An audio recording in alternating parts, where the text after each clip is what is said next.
네, 바로 이어서 이런 현재 상황에 대해 백승훈 한국외대 중동연구소 전임연구원과 자세히 알아보겠습니다. 안녕하십니까? 네, 안녕하십니까? 네, 지금 현지에서 사망자가 3,000명을 넘었다는 등 끔찍한 얘기들이 많이 나오고 있는데요. 현지 상황 어떤 건가요? 12월 28일 날 시작된 그 시위가 이제 19일 정도 지나면서 이제 시위가 이제 처음에는 17지역에서 발생했다가 지금 31개 지역, 그다음에 수치로 따지면 31개 지역 한 197도시, 그다음에 606곳에서 지금 시위가 확산되고 있으면서 네. 그리고 날이 늘어나기 시작하면서 시위대와 치안 당국이 부딪히고 격렬하게 이렇게 하고 있는 상황입니다. 그리고 방송에서도 아까 보셨지만 그 모하레베, 그러니까 뭐냐면 이게 신에 대한 저항이라고 하는 어떻게 보면 신성 모독죄거든요. 우리나라 같은 나라는 이제 종교의 자유가 있기 때문에 그 신성 모독이 사법 체계에선 별 의미가 없는 죄지만 네. 그 이란에서는 소위 말해서 신정 민주정, 그러니까 벨리알 파기 시스템이라고 하는 것에서는 이거는 내란 행위입니다. 왜냐하면 헌법을 부정하는 세력이니까요. 그리고 헌법을 부정하는 내란 세력에게 줄 수 있는 최고형은 사형이기 때문에 어떠한 시위를 이미 사법부에서 이거는 내란 행위로 규정하는 거랑 똑같습니다. 그러니까 어떻게 보면 시위대에 대한 압박으로 하고 최고 수위로 이제 압박을 하는 건데, 그러다 보니까 이들에 대한 시위대에 대한 강경 조치도 실탄을 사용해서 지금 하고 있는, 그래서 피해자가 이렇게 기하급수적으로 늘고 있는 그런 상황이라고 보시면 될 것 같습니다. 지금 이란 내에는 인터넷이나 통신이 모두 지금 차단돼 있는 것 같은데 아무래도 피해 규모 파악하는 데 어려움을 겪고 있는 것 같아요. 네, 맞습니다. 지금 3,428명이 죽었다라고 하는 것도 노르웨이에 있는 이란 인권이라고 하는 단체에서 지금 집계를 해서 내고 있는 건데요. 이 집계는 조금 공신력이 있어 보입니다. 왜냐하면 직접 병원이나 아니면 그 당국에 가서 확인한 숫자를 알려주기 때문에 그렇습니다. 그러나 지금 말씀드린 것처럼 일부에서는 똑같은 단체에서 얘기하는, 자기네들이 추정하기에는 2만 명 이상이 죽었던 것 같다라고 이렇게 얘기를 하고 있는데, 이거는 이들을 인용하는 다양한 통신사, AP나 로이터에서도 이거는 우리가 확인할 수 있는 공식 자료는 아니다 이렇게 얘기를 하고 있고, 유엔 인권회에서는 이제 한 200여 명 정도 죽은 것 같다 이렇게 얘기를 하는데, 아마 지금 말씀해 주신 대로 인터넷이 차단돼 있다 보니까 이런 정보를 잘 알 수 없는 맹점이 있습니다. 그래서 지금 이란이 어떻게 보면 그런 것들이 잘 돼 있는 나라라서 인터넷 보급률도 높고 그랬었는데, 지금 소요 사태가 일어나기 전에로 비교해서 따지면 지금 1% 수준밖에 연결이 돼 있지 않기 때문에 이란 현지 상황을 잘 알 수 없는 그런 어려운 상황인 것이죠. 야, 이런 일이 벌어질 수 있구나. 여러 가지로 참 충격적인데, 이란 국영방송이 시위로 피해를 본 현장 영상과 그리고 시위 참가자의 자백 영상을 공개하기도 했거든요. 이건 왜 그런 건가요? 지금 이란 공론회장에서는 두 가지 담론이 지금 충돌하고 있습니다. 아까 말씀드린 대로 이제 정부 당국은 이건 내란 행위다.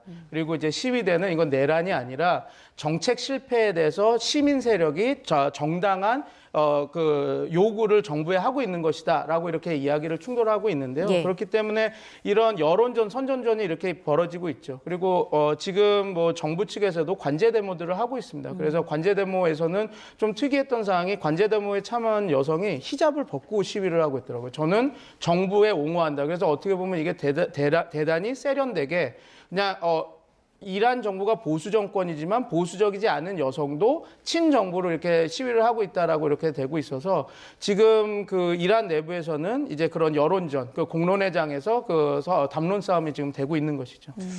미국의 군사 개입이 임박했다라는 관측도 처음에 나왔었는데 트럼프 미국 대통령이 이란에서 시위대 사례가 중단됐다 이렇게 말했어요. 그러니까 굳이 군사 개입할 필요가 없다 이렇게 말을 하는 것 같거든요. 원래 지금 에르판 솔탄이라고 시위에 참여했던 26세 남성이 현지 시각 1월 14일에 사형 집행이 예고돼 있었습니다. 그래서 이제 사형 집행이 시작되고 나면, 아까 전에 사법체제 장도 말했지만 빨리 신속하게 집행이 돼야 된다. 그래야 시위를 막을 수 있다라고 해서 사형 집행을 하려고 그랬는데, 그것을 알고 트럼프 대통령이 미리 얘기를 한 것이죠. 그러면 안 된다. 우리면 개입할 수 있다라고 했는데, 문제는 이것입니다. 그래서 지금 이란 사법부는 어느 정도 이 형 집행을 미뤘습니다. 그래서 솔탄이 가족에게 쪽에도 형 집행이 미뤄졌다라고 하는 그 통보가 갔다라고 해요. 그래서 근데 우리가 여기서 복귀할 사실은 형 선고와 구형이 끝난 거, 구형은 돼 있습니다. 근데 집행만 미뤄졌다 뿐이지 그렇죠. 언제든 사용을 할 수 있어서 이게 정부 당국, 이란 정부 당국이 사용을 하겠다라는 건 그대로인데 지금 트럼프 행정부는 이 사형 집행이 미뤄졌다라는 계기로 군사 개입하는 거는 이제 조금 물러서는 모양새를 보입니다. 근데 거기는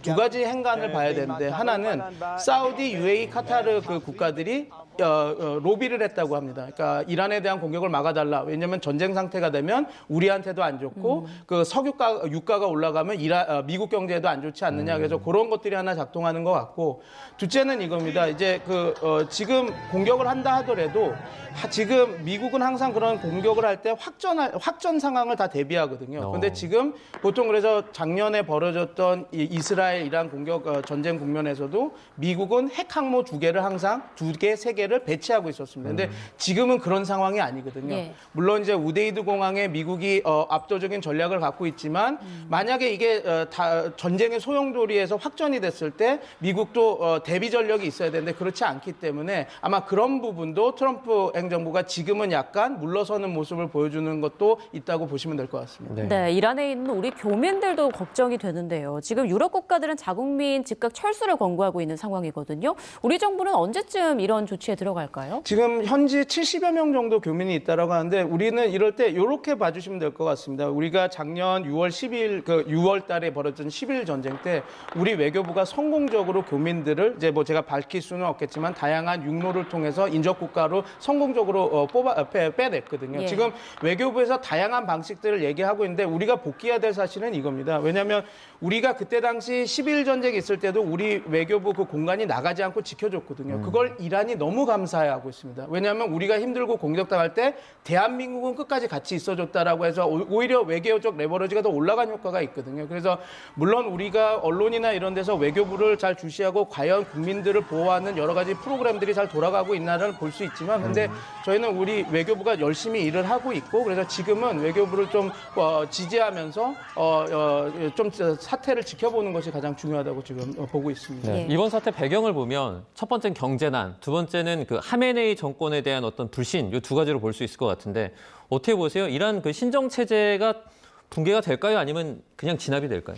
신정 체계가 붕괴가 되려면 저는 4가지 요소가 같이 맞물려야지 붕괴된다고 봅니다. 첫 번째는 치안 당국, 그러니까 지금 혁명 수비대 그리고 바시지라고 하는 그 경찰 업무를 하는 그런 세력들이 이탈을 해야 됩니다. 지금. 근데 이탈하지 않고 지금 상황에서 결집을 하고 있습니다. 왜냐하면 이번에 체제 변화가 이러면 자기네들도 쓸려 나갈 게 뻔하니까요. 그리고 하나는 엘리트 그룹의 균열입니다. 그러니까 이제 당연히 혁명 수비대와 바시지 그룹도 있지만 성직자 그리고 소위 말해서 그 상인 세력들도 기득권들이거든요. 근데 지금 이 사태가 극렬이 되면서 또 이 세력들이 결집하고 있습니다. 그러니까 엘리트의 균열, 그다음에 치안 세력들의 이탈은 벌어지지 않고 있는 상황입니다. 그러면 한 가지 요소가 뭐냐면 경제 위기인데 경제 위기는 지금 갖고 있는 거죠. 그게 이제 3가지 요소 중 2개는 지금 이란 정권이 안정하게 갖고 가고 있는 상황에서 또 하나는 외부적인 건데 내부적이자 외부적일 수 있는데 지금 현 정권을 대체할 수 있는 세력이 필요합니다. 지도자. 왜냐하면 우리가 너무 잘 알겠지만 안티테제로는 그 반대 의견만으로는 정권을 무너뜨릴 수 없거든요. 예. 지금 그 반대 정권의 핵심 선봉장을 쓰고 있는 사람이 레자 팔레비입니다. 그러니까 1979년 그 팔레비 왕조의 손자죠. 근데 근 50년 동안 그 이란을 떠나 있었고 그래서 수권 능력은 하나도 없고 자기를 지지한 세력도 없습니다. 그러면 우리가 복귀해 보면 우리나라가 그 독립을 하고 나서 일본의 식민지에서 독립을 하고 대한민국이 건설됐을 때 우리가 영친왕을 모셔서 다시 조선을 하자라고 했을 때 대한민국 국민 몇이 그거를 동조를 했겠습니까? 그래서 그런 상황이라서 지금 체제 전복을 하기 위해서는 이 4가지 요소가 맞아야 되는데 경제 침체, 경제 위기 외에는 특별히 그런 변수가 없기 때문에 아직까지는 쉽지 않지 않을까 그렇게 보는 것이 좀 적합한 분석일 것 같습니다. 네, 알겠습니다. 앞으로 어떻게 될지 진주의 촉각을 곤두세우고 지켜봐야겠습니다. 지금까지